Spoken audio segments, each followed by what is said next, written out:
That's really good. Your time at Xavier University, 4 years, successful 4 years, then end in NCAA championship, which I'm sure you wanted. Um, but in 2010, you made it to the Elite Eight versus Stanford. Can you walk us through those last 20 seconds, like just your view of those last 20 seconds? I prefer not to. I haven't talked about this in about 10 years, maybe.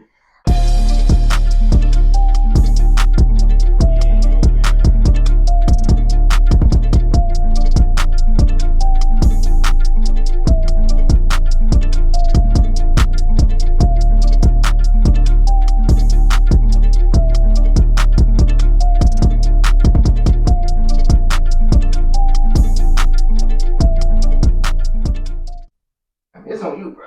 All right. Today we have a very special guest with us today, an Xavier University graduate.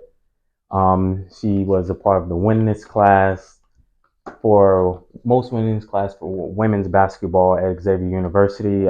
She's fourth all-time leading assist leader, and final Elite Eight appearance in 2010. Yes. Coach Special Jennings of the Jacksonville University women's basketball team. Nice to meet you. Nice to meet you as well. Yeah.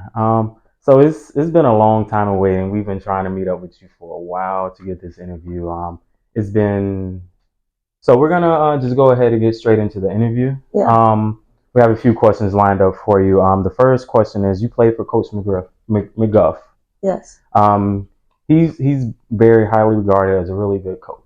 How was that relationship as a player, and then how did that translate once you became a coach? Yeah, I mean, Kevin's phenomenal. As a player, he's a player's coach, easy to play for.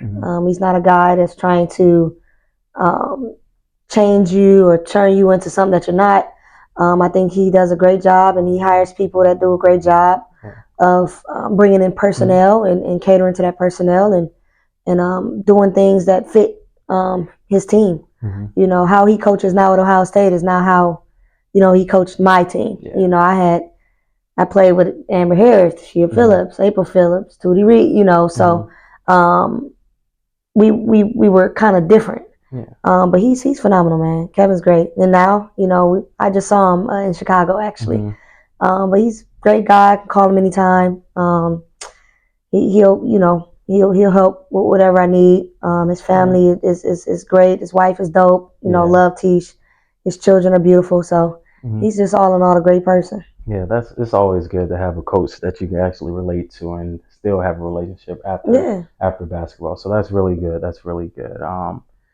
Your time at Xavier University, 4 years, successful 4 years, then end in NCAA championship, which I'm sure you wanted.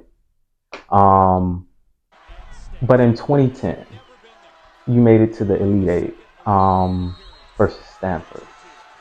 Can you walk us through those last 20 seconds, like just your view of those last 20 seconds?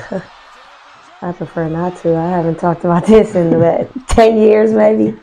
No, but I mean, from what I remember, a lot of people, the immature me back then, blamed the game on the two layups that we missed. But, the adult mature me knows that there's so many things that led up to us losing that game outside of those, 20 minutes. I was shooting over 80% from the free throw line, and in that game I missed a free throw.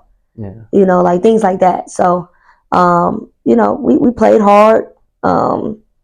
We had a very, very, very great chance at winning, and the ball just didn't bounce our way. Okay. Yeah, that was a tough one. I actually watched that game live. I was with my dad. And actually, that game actually helped me as a basketball player because a couple weeks before that, I had missed not a game-winning layup, but it was a layup that was very like the last few minutes of the game, and it cost us to lose. And I was really down on myself. And my dad kind of used that as a look. At all levels, it happens. So it doesn't mean you're that less of a player. You just got to work a little bit harder, and then that kind of pushed me to work a little bit harder. So, I mean, something that was so devastating at the time for you was actually like something that helped me as a player. So, it actually is crazy how it just works out for different people. Yeah, like you found peace in my misery. No, man, I mean, it's part of the game. At every level, like you said, it's you watch NBA players sometimes, choke and smoke layups. So it just, it happens, and it just wasn't our, it wasn't meant, it wasn't in the cards that was dealt. So no doubt, no doubt.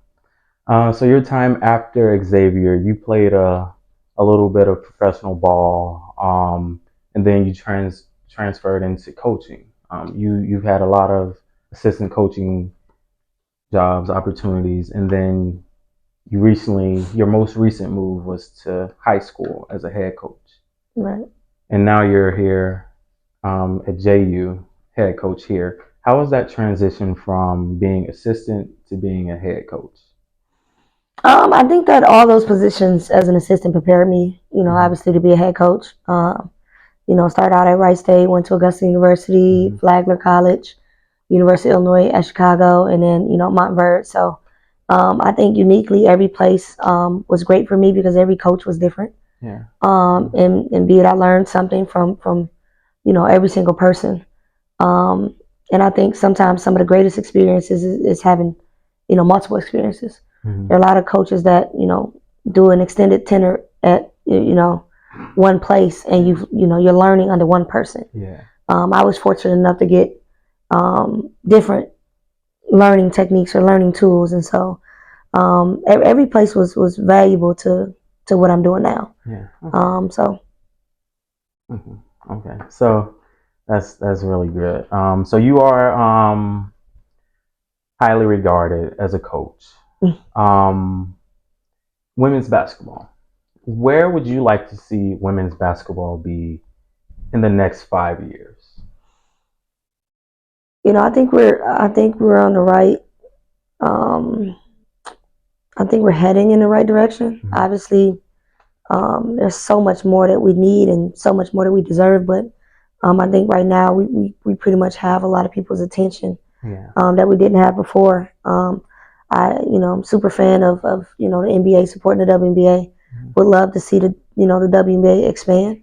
I think that oftentimes there's so many players that miss out on the opportunity to play in the WNBA because not because they're not good enough or they're not deserving, but because there's just there's not enough teams. And even when I was playing, do I think that I was good enough to play in the W? Absolutely. But again, it's not enough opportunity. Yeah. You have some phenomenal players playing over in Europe and different places where I think that they deserve that visibility here in the States. And so my hopes are, is that the WNBA expands in the next, few years. Okay. Yeah, that's good. They need a team in Jacksonville. So I get season tickets, man. There you go. There you go. Man. So tell me about the time leading up to becoming the head coach, the interview process, and then what were your emotions of just once you finally figured out I'm going to be the coach for Jacksonville University basketball team? At quiet as kept, I didn't have time to really sit and think about it. All this was happening as I was coaching, getting prepared for a national championship at Montverde, playing in Geico, and then right after that, I left to go coach USA basketball. And so,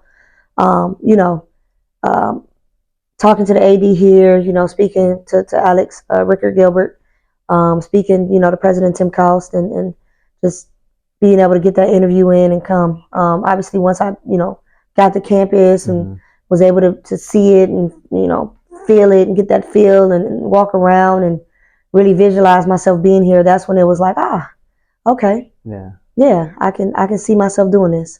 Because, anyone could tell you about something. You could talk about it, but it's a feel. It's almost like a recruiting process. You're telling kids about how great JU is, but they really don't. They won't understand it until they step foot on campus. And so, for me, it really became a aha moment for me when I got here, on the interview. And D. Brown Smith a senior did a great job of walking me around. And well, we didn't walk; we were on a golf cart, but a place that he loves so much, and just talked about everything. So it's a great fit. Okay, that's good. So I want to thank you for your time Yeah, I appreciate and allowing us to come here and interview you. But we do have a gift for you. Oh. We want to show our appreciation to you. Well, thank you. And we really want you to really be warmed up to us. That was very. Oh. And I just want to give you these Reps and Reps shorts. They're 904 City Edition shorts. These are nice, man. It's our brand. Uh-oh. We want to gift you those. I could do a little something with these now. Black and red, okay. When Freddy Krueger's come out in a couple of days. Well, thank y'all so much. I appreciate you. Yeah, thank no problem. Hopefully we can do this again. Yes. All right.